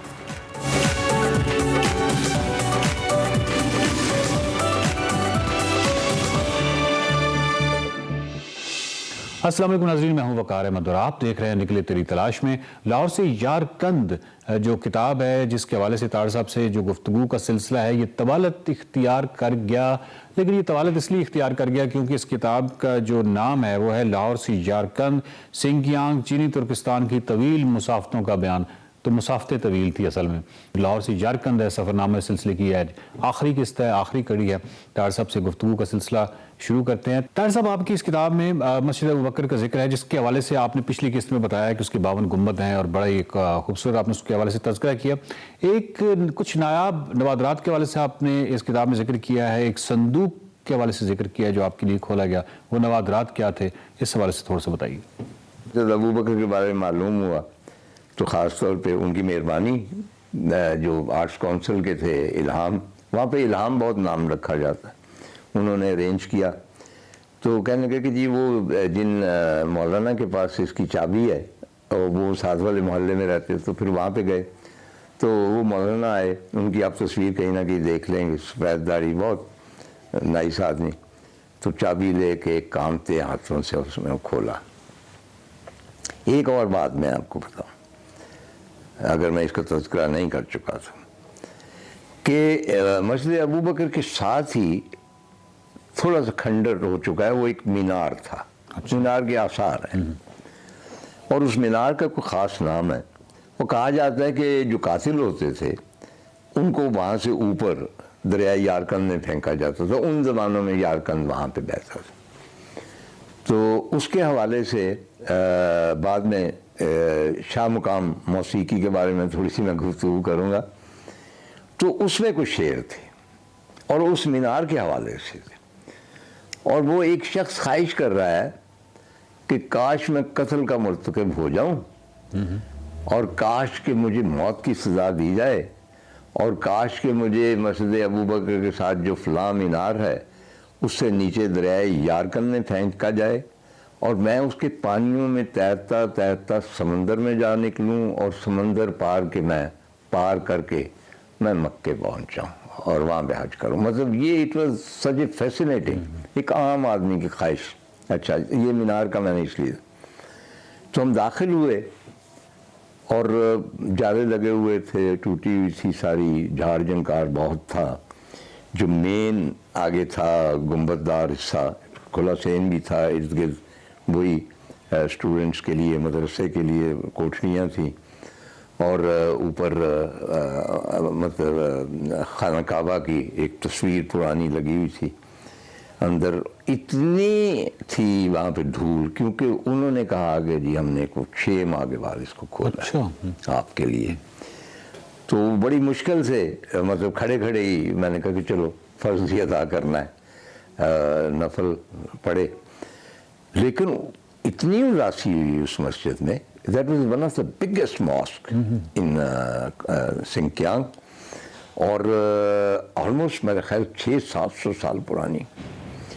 तो फिर मुझे बताया गया, और वहाँ पे कोई बोर्ड भी लगा हुआ था कि उसको चुन लिया गया कि भाई उसके ऊपर इतना वो बजट भी उन्होंने मुख्तस कर दिया गया उसको रेनोवेट करने के। अच्छा। आई होप कि वो रेनोवेट हो जाएगी, क्योंकि इट्स अ ज्यूअल, एक इस्लामिक आर्किटेक्चर का, और ख़ास तौर पे उस इलाके के आर्किटेक्चर का वो एक ऐसा शाहकार है कि जिसकी मिसाल और तो कहीं नहीं मिलती। तो मस्जिद के साथ हम खाना, तो खाने के लिए हम एक कहवा खाने में गए। यहाँ मैं थोड़ा सा तज़किरा कर दूँ, ये तवील हो जाएगा, कि इनकी जो इगोर है, इनकी नेशनल म्यूज़िक जो है उसमें जो एक ख़ास मौसीकी है उनकी अपनी ट्रेडिशनल पुरानी, उसको शाह मुकाम कहते हैं। अच्छा।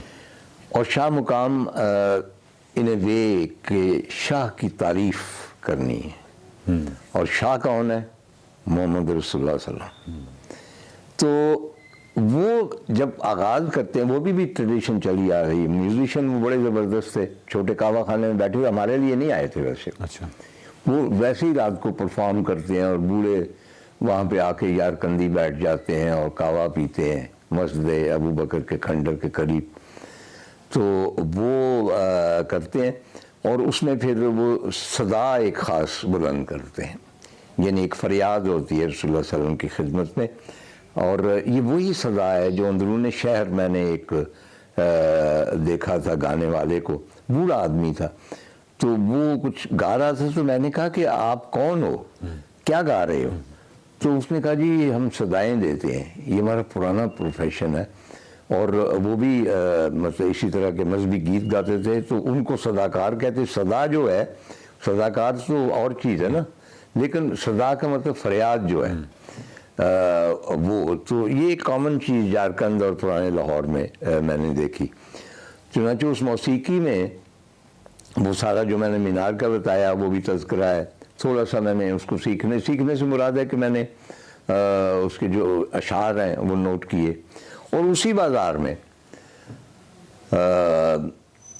मामूली से खंडर है एक दुकान के पीछे, कहा गया कि ये हिंदुस्तानियों की सराय है। कदीम ज़मानों में जब यहाँ काफ़िले जाते थे यारकंद, और ये रास्ता खुला था सारा, तो वो वहाँ पे हिंदुस्तानी सौदागर जाकर ठहरते थे, उसके वहाँ पे आसार होते। तो ये हिस्सा जो था, ये मतलब कि क्या बयान किया जाए। तार साहब, आपने इस खूबसूरत लाहौर से यारकंद का जो सफ़रनामा है, इसमें आपने एक जगह लिखा हुआ है कि मकबरे के कुंजी बरदार हाजी उस्मान के आबाई गांव में, और उसके बाद आपने एक संदूक का जिक्र किया है कि सोने के संदूक में मोहम्मद रसूलुल्लाह सल्लल्लाहु अलैहि वसल्लम की खुशबू, उनकी लाडली बेटी फातिमा की शादी का पैराहन, हज़रत अब्दुल कादिर जिलानी की टोपी, और इमाम हसन इमाम हुसैन का पालना हम देखते थे। तो इसके बारे में थोड़ा सा बताइए। वहाँ पे जिस तरह कि मैंने अर्ज़ किया है मेरी तो दुआएं यही होती थी ना कि मुझे खंडर दिखा दो, मकबरा दिखा दो कोई जी। अच्छा, वो भी मैंने उनके कहने पे एक दो मॉडर्न चीज़ें भी देख ली। अब यारकंद में आप मतलब शॉपिंग मॉल पे तो नहीं जा सकते, ये तो दुनिया के किसी खिते में जा सकते। Yarkand you have to see the old Yarkand, कहीं ना कहीं आसार जो। तो एक यारकंद के सुल्तान थे, उनका मुझे ज़ाहिर के नाम याद नहीं, वहाँ लिखा हुआ था, मैंने अपनी किताब में दर्ज किया है। उनका जी उनका मकबरा है, वहाँ पे हम गए, सिंपल सा मकबरा था और वकार उसके ऊपर जो टाइल वर्क हुआ था, वो मैंने एक तस्वीर भी खींची थी, शायद आपको देखा।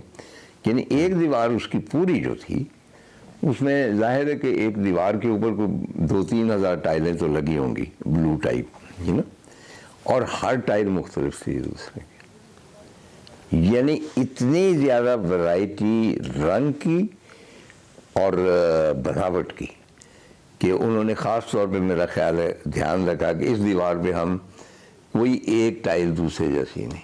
सही। और वो भी काफ़ी गिर चुकी हैं टाइलें, उसको उस तरह प्रिजर्व नहीं किया गया। अंदर सुल्तान का कबर थी, कच्ची थी, धूल थी उसके ऊपर भी, शहजादे दफन थे और फिर वही बेसबाती दुनिया की शहजादे थे यारकंद के, आज उनकी कब्रों पर धूल है, वो पता ही नहीं कौन है, नाम भी नहीं पता। चुनांचे हम जब वहाँ से निकले हैं जी, तो उसकी भी चाबी एक वहाँ पे हाजी साहब थे, हाजी उस्मान शायद नाम था उनका, उनके पास है, तो साथ ही रहते थे कहीं। तो क्योंकि जितने भी मुसलमान आसार हैं उन सब का जो इंतज़ाम है वो मुसलमानों के हाथ में ही। चुनांचे उन्होंने हमें दिखाया विखाया और ऑब्वियसली हमारा वो जो जादू है कि हम पाकिस्तानी हैं, वो मंत्र बहुत काम करता था वहाँ पे, तो बहुत उन्होंने इज्जत की। जब हम बैठ गए हैं तो इधर उधर देख के तो उन्होंने मुझे कहा, क्योंकि अंग्रेज़ी उनको नहीं आती थी, उर्दू मुझे नहीं आती, उन्होंने मुझे कुछ नाम लिए मुकद्दस, जिनमें रसूलुल्लाह सल्लल्लाहु अलैहि वसल्लम का भी नाम आया कि आप आओ। अच्छा, मूना की एक ख़ास सेंस, कहने की फ़ौरन उतरे, इनके पास कुछ है तुम्हें। मैंने कहा तुम्हें, कहते मुझे पता है। हम उतरे।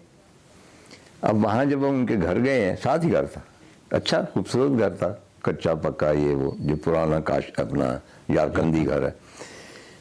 तो वहाँ पे जो मेन एक दरवाज़ा था जहाँ अंदर, तो उसने कहा कि यहाँ से सिर्फ मुसलमान आगे आ सकते हैं। अच्छा। क्योंकि वो चाइनीज़ खुद भी एहतियात करते हैं और वो भी कहते हैं कि मुस्लिम घराने में हम किसी और को।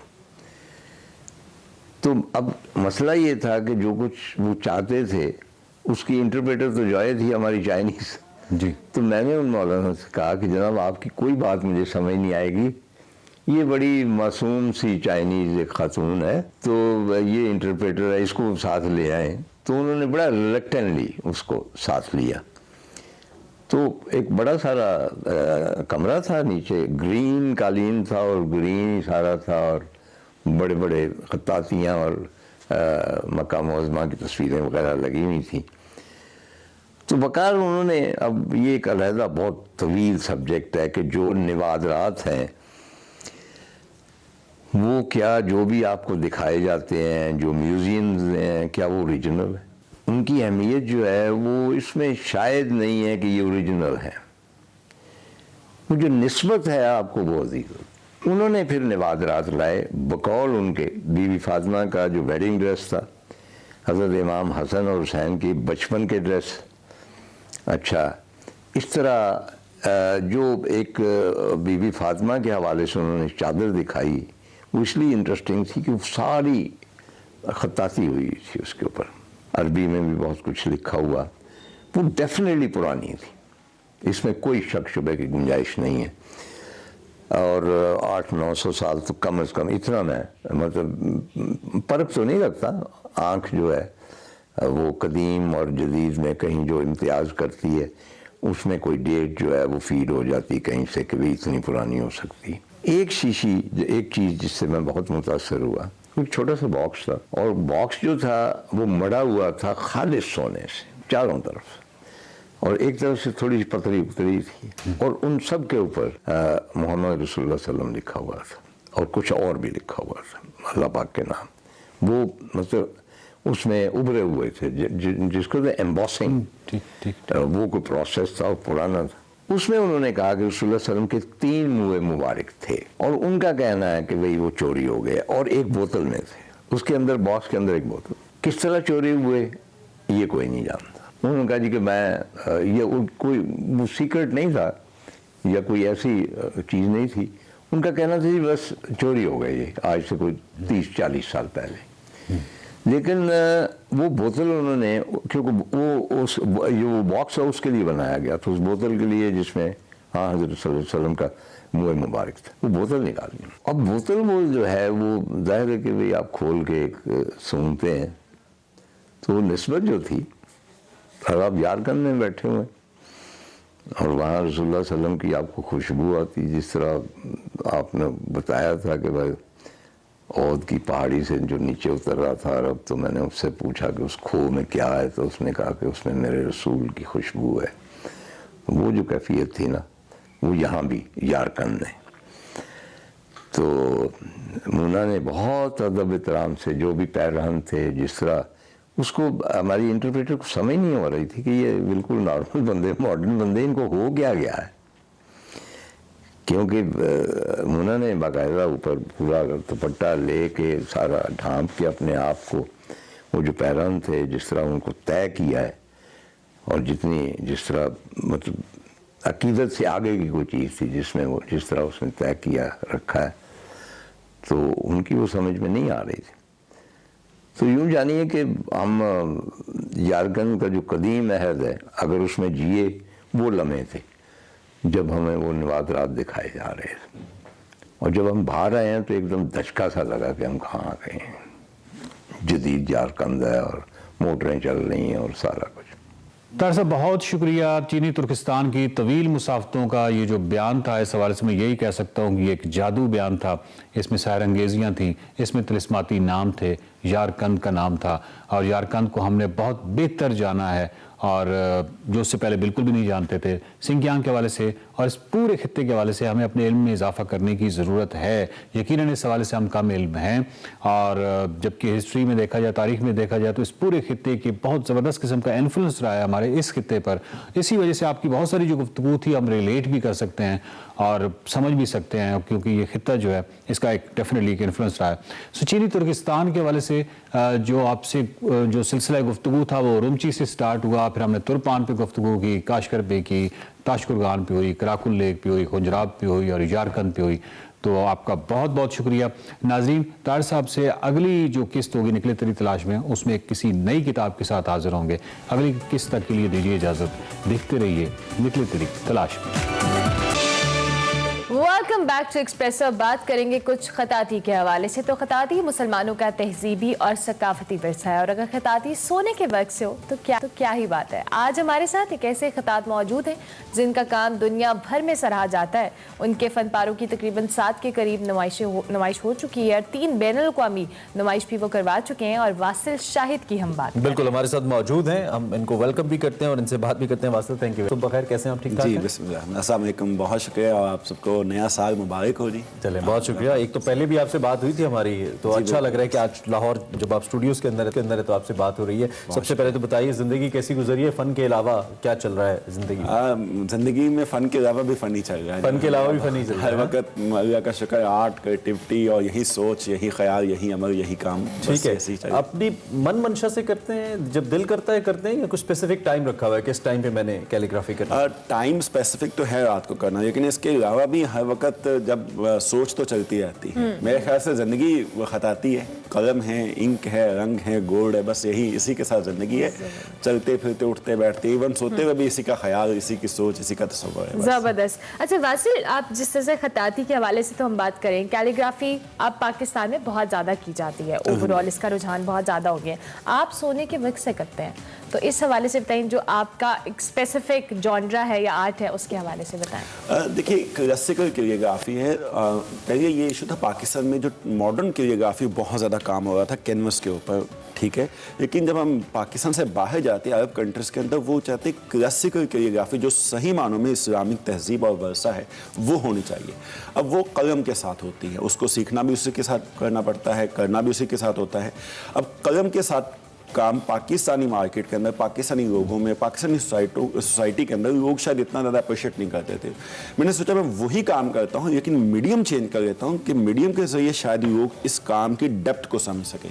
सो दैट्स वाई मैंने गोल्ड का इंतखाब किया। इस रीफ के साथ काम करना सेंसिटिव ज़्यादा है, क्लासिकल कोरियोग्राफी पहले मुश्किल काम है, लेकिन जब गोल्ड रीफ के साथ करते तो और ज़्यादा मुश्किल हो जाता है कि आपको एक उसकी टेक्निक फिर इस गोल्ड की टेक्निक, दोनों टेक्निक्स को मिला के जब साथ काम करना तो ज़्यादा मुश्किल हो जाता है। सो इससे ये फ़ायदा हुआ कि पाकिस्तानी यूथ के अंदर स्पेशली क्लासिकल कोरियोग्राफी बहुत ज़्यादा आगे बढ़ी अल्हम्दुलिल्लाह। मैं पिछले 5 साल से ये गोल्ड को ज़्यादा फोकस किया, मैं पहले दूसरा भी कर रहा था लेकिन गोल्ड को ज़्यादा फोकस किया। मुझे इसका फीडबैक बहुत ज़्यादा मिला अल्हम्दुलिल्लाह, ना सिर्फ पाकिस्तान से बल्कि इंटरनेशनल मार्केट। तो हमारी जो मुख्तलिफ इंस्टीट्यूशंस हैं, खासतौर पे जो आर्ट्स पढ़ाते हैं, वहाँ पे भी इसको अब फॉर्मली पढ़ाया जा रहा है? हाँ, कुछ अगर पढ़ाया जा रहा है तो उसका लेवल क्या है? हाँ, ये इंपॉर्टेंट, कुछ इंस्टीट्यूशन में पढ़ाया तो जा रहा है लेकिन लेवल का इशू है। एक 6 महीने का, साल का डिप्लोमा करवा दिया जाता है, सर्टिफिकेट। ये मेरे ख्याल से सिर्फ अंडरस्टैंडिंग टाइम है, इसको इन डीप करने के लिए आपको सालों दरकार होते हैं। कम से कम डिग्री लेवल शुरू होना चाहिए, 2 साल 4 साल का प्रोग्राम शुरू होना चाहिए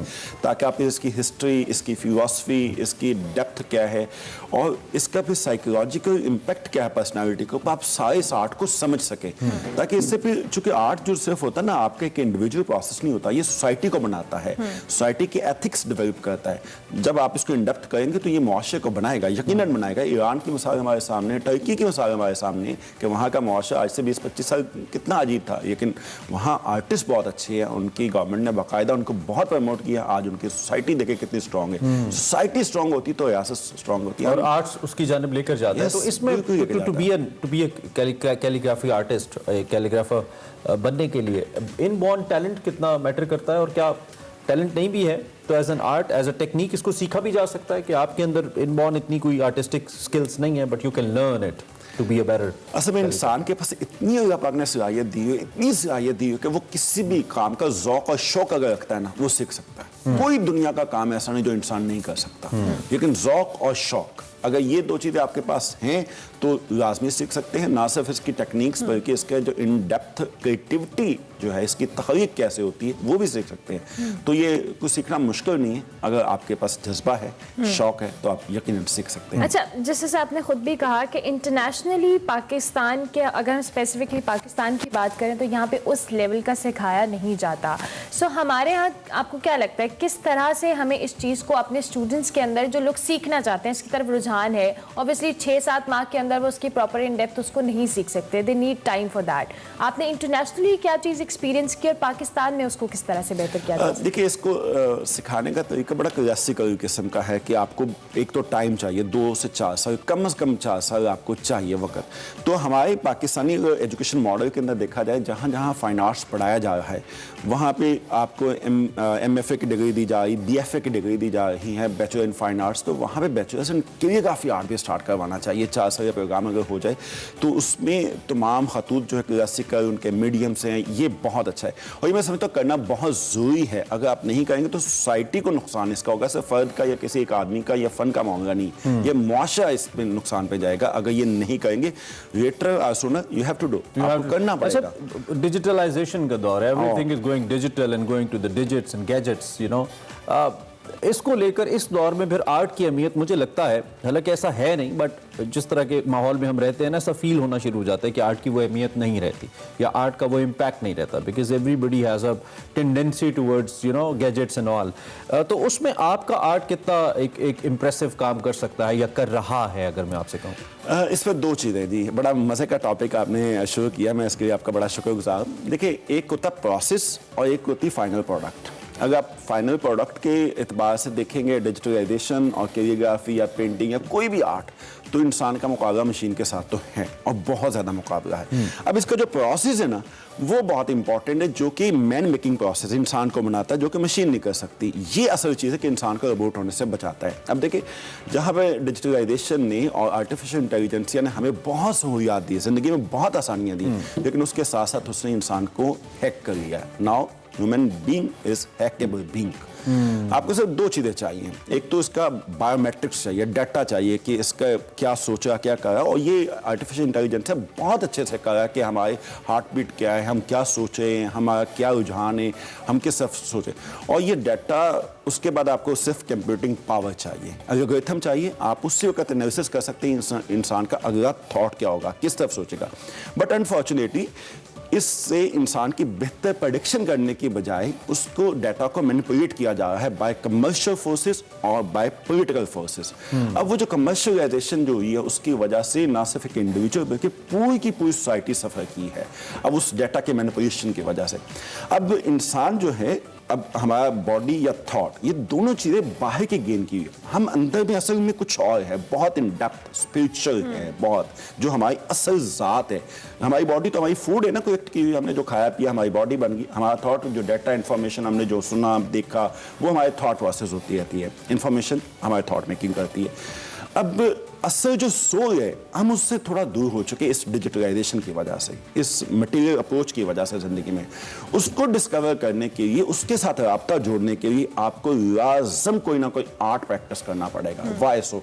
आपको ये पहले क्रिएटिविटी देता है, आपकी कॉन्शियसनेस जो आपका शऊर है इसको ज्यादा मजबूत करता है, और जब आप क्रियोग्राफी की बात करते हैं तो फिर आपको ये स्पिरिचुअल भी करती है। एक तो इसका कॉन्टेंट, और दूसरा ये मादे की कोई चीज नहीं जिसको आप ऑब्जर्व करते आप बना लेते हैं, या अल्फाज है, हरूफ है, इनकी शक्लें आपको खुद से सोचनी पड़ती हैं। इसका आपकी रूह के साथ ताल्लुक जुड़ता है, इसका कंटेंट आपके अंदर एथिक्स पैदा करता है, आपकी स्पिरिचुअलिटी को स्ट्रॉन्ग करता है। जब आप स्पिरिचुअल हो जाते हैं, सही मानों में आप अलाइव हो जाते हैं, जिंदा आप फिर होते हैं, और वो जो जिंदगी है वो हैकेबल नहीं है, तब आप हैकेबल नहीं होंगे, सही मानों में इंडिविजुअल और स्पिरिचुअल फ्रीडम को एंजॉय कर सकते हैं।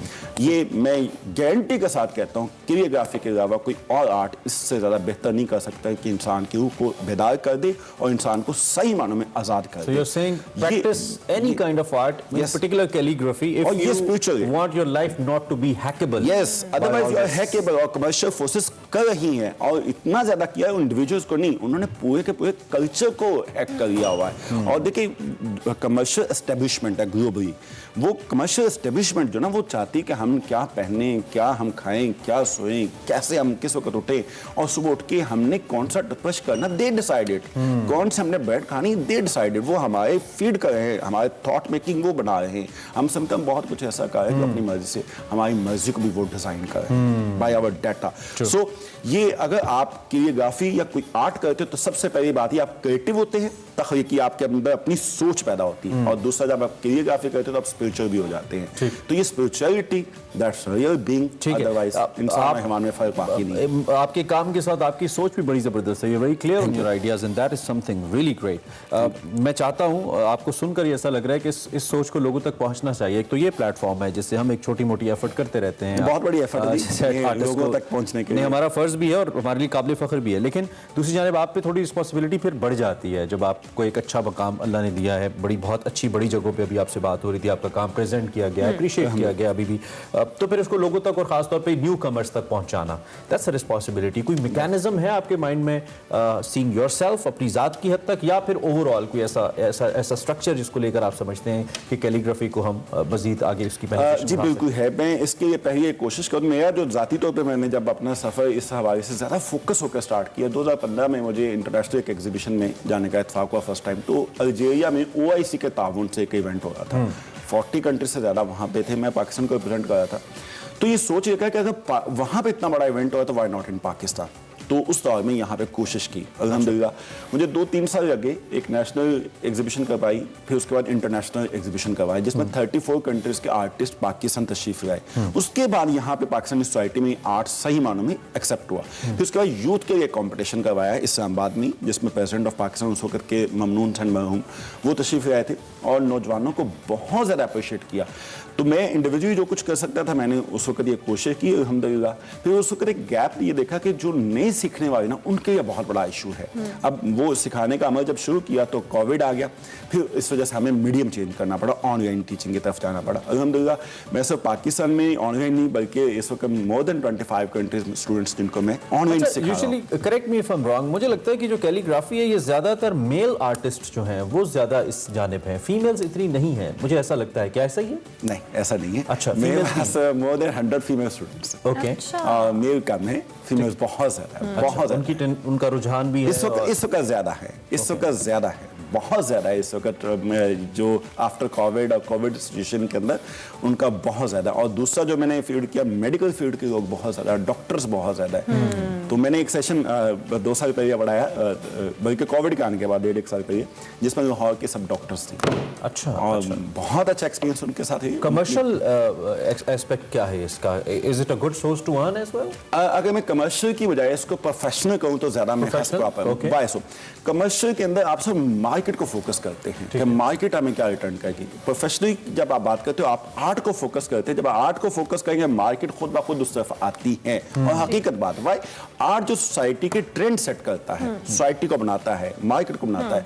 सो आई अंडरस्टैंड कि प्रोफेशनली ये बहुत अच्छा प्रोफेशन है अगर आप कहें, और ना सिर्फ पाकिस्तान में, दुनिया भर में ये ग्लोबल है। और एक आखिरी बात ये कि चूंकि ये मुसलमानों का ये एक पूरी दुनिया के अंदर कॉमन कल्चर है, तो इसका मतलब पूरी दुनिया आपके मार्केट है। तो ये दो आर्ट पीसेस, यस, हमें आते ही वासिल ने दोनों आर्ट पीसेस दिए हैं और ये सोने के वर्क से बने हुए हैं, ऑब्वियसली जो इनका जॉनर भी है स्पेसिफिकली। तो thank you very much once again. वैसे तो आपने इतनी खूबसूरत बातें और इतनी डिटेल में बातें कर दी हैं, हम चाहेंगे फिर भी हमारे देखने वाले जो कैलीग्राफी की तरफ आना चाहते हैं, जिनका रुझान है, जो अपने आर्ट को आगे लेके जाना चाहते हैं, उनको क्या कहेंगे? देखिए पहली बात तो ये कि जो इस वक्त बच्चे हैं और या यूथ है वो लास्ट में उनको कोई ना कोई आर्ट सिखाएं। अदरवाइज अगर आर्ट नहीं सिखाएंगे तो रूट्स हैं वो इंसानी शक्ल में, और वो बिल्कुल ये इस AI के जरिए कंट्रोल होंगे, आर्टिफिशियल इंटेलिजेंस से उन्हें कंट्रोल करके हम कहेंगे बच्चे हमारे बस में नहीं है।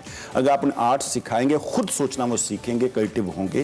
और अगर आप कैलीग्राफी सिखाएंगे तो वो स्पिरिचुअल और एथिकल भी होंगे, उनके एथिक्स बहुत अच्छे होंगे और उनको जिंदगी को ज्यादा अच्छे तरीके से आर्ट सिखाएं, आर्ट चाहे उसकी कोई भी शक्ल हो। Wasil, thank you very much for joining us and the great work keep our spirits high through your work. बहुत ही ज़बरदस्त किस्म की चीज़ें ये बनाते हैं। कैलीग्राफी के हवाले से हमने बात की और खुशी हमें यह है कि हम उन इस्लामी रवायात की बात कर रहे हैं जो कि सदियों पुरानी, और हम इस प्लेटफॉर्म के जरिए उन्हें जिंदा करने की कोशिश कर रहे हैं। आप अपने बच्चों को कोई ना कोई आर्ट ज़रूर सिखाइए। This is the message of the day. इस नोट पे ब्रेक लेते हैं, ब्रेक के बाद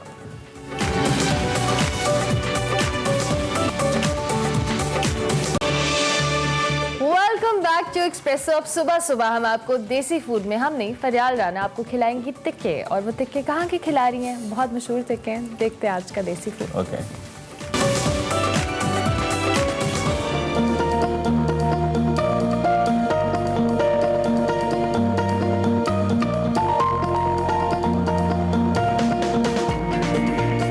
नाजरीन, आज मैं आई हूँ सदर मेन बाजार में, जहाँ पर है शफी टिक्का शॉप, जो कि 1947 से खोए वाले कबाब बना रहे हैं। आइए चलकर देखते हैं यहाँ का टेस्ट कैसा है और लोगों से भी पूछते हैं कि उनको इनके कबाबों की खास बात क्या लगती है। आपने क्या ऑर्डर किया था? मैंने ऑर्डर किया चिकन लेग पीस और बीफ टिक्का और खोए वाले कबाब। खोए वाले कबाब की खास आपको क्या लगती है? ये मज़ेदार होते हैं, माशाल्लाह, सॉफ्ट होते हैं, जूसी होते हैं। टेस्ट इनका बहुत मज़े का। खोए कबाब ना इधर से सदर में मिलते हैं और कहीं से नहीं मिलते, ये खास बात है खोए वाले कबाब की। अभी आप क्या खा रहे हैं? अभी बीफ खोए वाले कबाब और वो बीफ टिक्का। अच्छा, तो टेस्ट कैसा लगा आपको? टेस्ट बहुत अच्छा है। हम तो बड़ी देर से इधर से खाते हैं, मेरी फैमिली भी। क्या खास बात लगती है आपको इनके कबाबों की? यही है कि खोया डालते हैं, क्योंकि लाहौर में और यहाँ सदर बाज़ार के अलावा ना कोई खोया नहीं डालता बीफ कबाबों में। और इनके मसाला ज़्यादा अच्छे होते हैं, इनके अपने वो कोई रेसिपीज़ हैं, तो इस वजह से वो कबाबों की क्वालिटी को बेहतर बनाते हैं, टेस्ट को अच्छा बनाते हैं। आपने अभी क्या खाया? हमने इनके जो मशहूर हैं खोए वाले कबाब और जो मोस्ट लाइक इनका बीफ टिक्का। तो क्या खास बात लगती है आपको इनके कबाबों की? देखिए, सबसे अच्छी चीज़ ये कि डिफरेंट हैं और जो सबसे एक लाइट वेट है, यानी कि आप इसको जितना भी क्वांटिटी हो, आई थिंक सो अगर एक बंदा कहे कि जी मैंने 8 से 10 कबाब ये खाना चाहता हूँ तो इजीली कर सकते हैं। अच्छा, कितना अर्सा हो गया आपको यहाँ से टिक्के खाते हुए? अगर मैं अरसे की बात करूँ तो I think so more than 12 years. मेरे दोस्त थे इधर पे रहते थे, सबसे पहले उनके साथ ट्राई किया था, तो उसके बाद से पता लग गया, तो फिर आते हैं अपना यानी कि महीने में 1 से 2 दफ़ा डेफिनेटली होता है इधर पे विजिट। हमारे साथ मौजूद हैं यहाँ के ऑनर शब्बीर अली साहब। आप मुझे बताएं 1947 में ये काम किसने शुरू किया था? ये हमारे दादा ने शुरू करा था, उसके बाद चलता आ रहा है। फिर वालिद साहब भी थे, चाचे थे साथ हमारे, फिर वालिद साहब खड़े रहे हैं तो वो फौत हो गए, फिर हमने चलाया उनका काम, अभी तक चला ही रहे हैं। जब आपके दादा ने ये काम स्टार्ट किया था तो कितनी किस्म के कबाब बनाते थे? पहले एक किस्म के कबाब होते थे सादे, एक आने के 2 कबाब बेचते थे वो।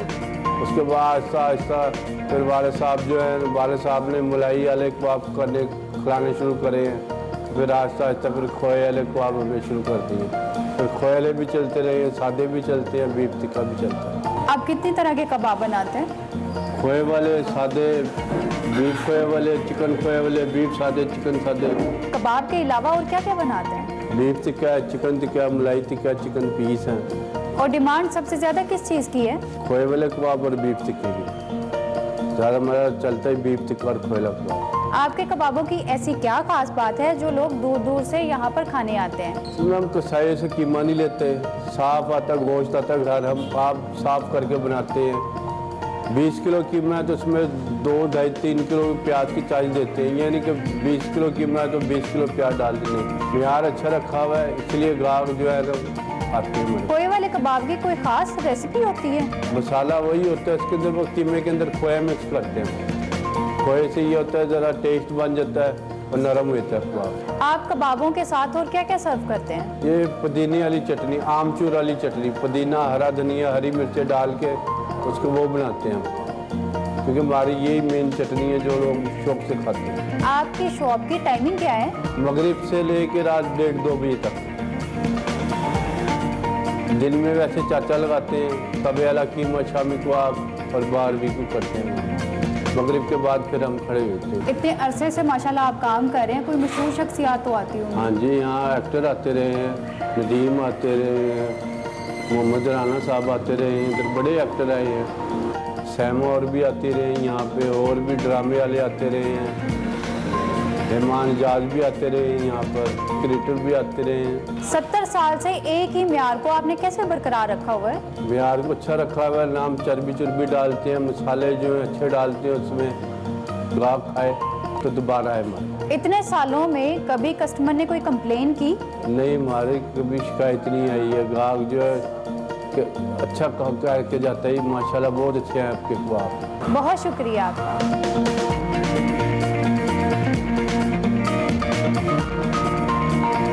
नाजरीन, मेरे लिए खोए वाले कबाब और बीफ टिक्का आ चुका है, इसको ट्राई करते हैं।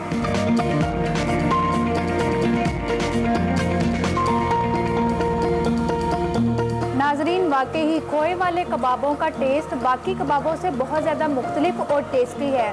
आप लोग भी एक बार ज़रूर ट्राई करें। मिलते हैं अगले नए देसी खाने के साथ। अल्लाह हाफिज़। बहुत अच्छा। Good luck, Usman, Ismail and Yasir to you as well. Thank you very much for coming. All my best wishes. जब भी नया गाना रिलीज करें हमें दीजिएगा। Thank you very much. Usman Ismail हमारे साथ मौजूद थे। इमरान, वैसे दर्द की बात करते हैं, आपकी आवाज़ में बड़ा दर्द है। इस दर्द पे मुझे आपको कुछ मेडिसिन देनी पड़ेगी। ये दर्द डिस्को है। ये बहुत ही दर्द है, लेकिन चले आप उम्मीद करते हैं। लेकिन हर सिंगर आर्टिस्ट के साथ एक वाकया जिंदगी में ऐसा जरूर होता है जो कि उसको मुकम्मल फनकार बनाता है। ये मेरा फिनोमेनन है, मेरा मानना है। मैं शुक्र ये नहीं कह रही कि ये मेरा एक्सपीरियंस है। तो अगर अरमला की आवाज में भी दर्द नहीं है मुझे दर्द नहीं चाहिए। चलें जी, शो का वक्त हमारा इख्तिताम को पहुंचा। आई होप कि आपको शो अच्छा लगा होगा, नहीं लगा तो कोई बात नहीं, कल देख लीजिएगा, दोबारा अच्छा लग जाएगा। तो इंशाल्लाह दोबारा आपसे मुलाकात होगी। अपना ख्याल रखिए, मास्क पहनना मत भूलिए एंड वैक्सीन भी लगवा लीजिए। अल्लाह हाफ़िज़।